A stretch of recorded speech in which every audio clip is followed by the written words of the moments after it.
Dolphins Challenge Cancer 14 will take place at Hard Rock Stadium Saturday, February 24th, 2024. Now this year, DCC 14 will honor former Miami Dolphins players.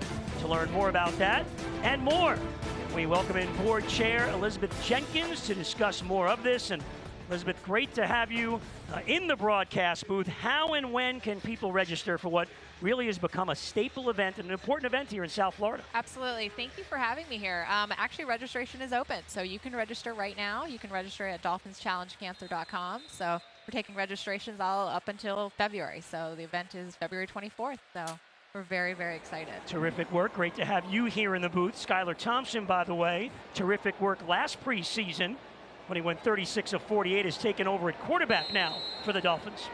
Let's talk a little bit about Zach Thomas just went in the Hall of Fame. A great weekend for all Miami Dolphin fans, and the DCC now is taking this on with some of the other players and made changes in the format. Tell us what you've done to honor all these Hall of Famers. Absolutely, we're super excited. We renamed all of our rides after our Hall of Famers, so you can ride the Marino ride, which is 13 miles. You could ride the Zonka ride, which is 39. Zach Thomas, 54, and then of course our 99 for Jason Taylor. So we're really excited to rename it after our Hall of Famers. So. Well, if you get someone with a number 1 or 2 in the Hall of Fame, I could do that. Yeah, the tour ride for you. The tour ride would be good for me. Well, you could do a 2 up plus a Jason Taylor. There you go. 100. There you go. And here's a look at it. Great to honor Dan and Zach Thomas just going in. Jason Taylor, of course. Good luck to him with the University of Miami coaching. We lost him here on the broadcast. Last year DCC set record numbers in fundraising and participation.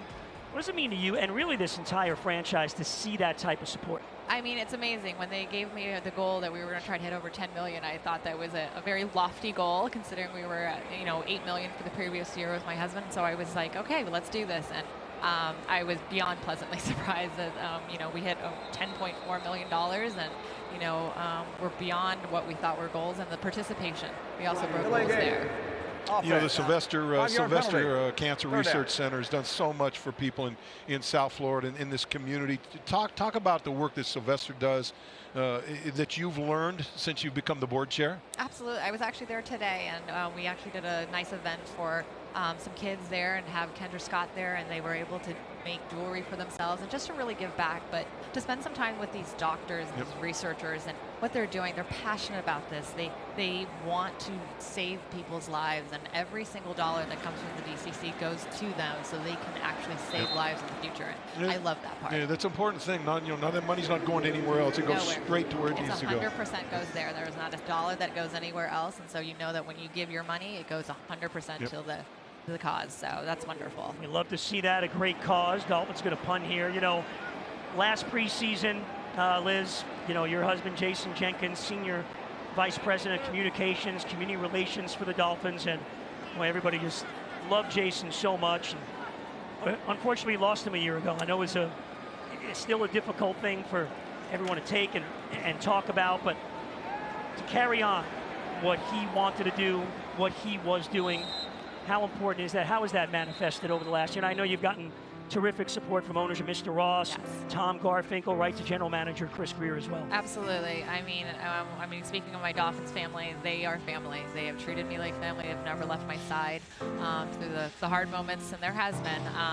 But my husband believed in this community, and he believed in giving back to this community. He believed in serving, and so if there's anything I can do to live through his legacy is to continue to serve in any way possible, and my children do that, and that's the legacy I keep on trying to push. So. Receiving team number 23. Great to see you out of training camp the other day. Thank you. I love coming out. I brought my youngest daughter there, and she really, really enjoyed it. So she felt very special.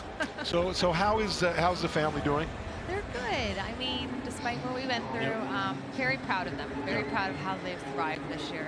They were put in a very uncomfortable situation.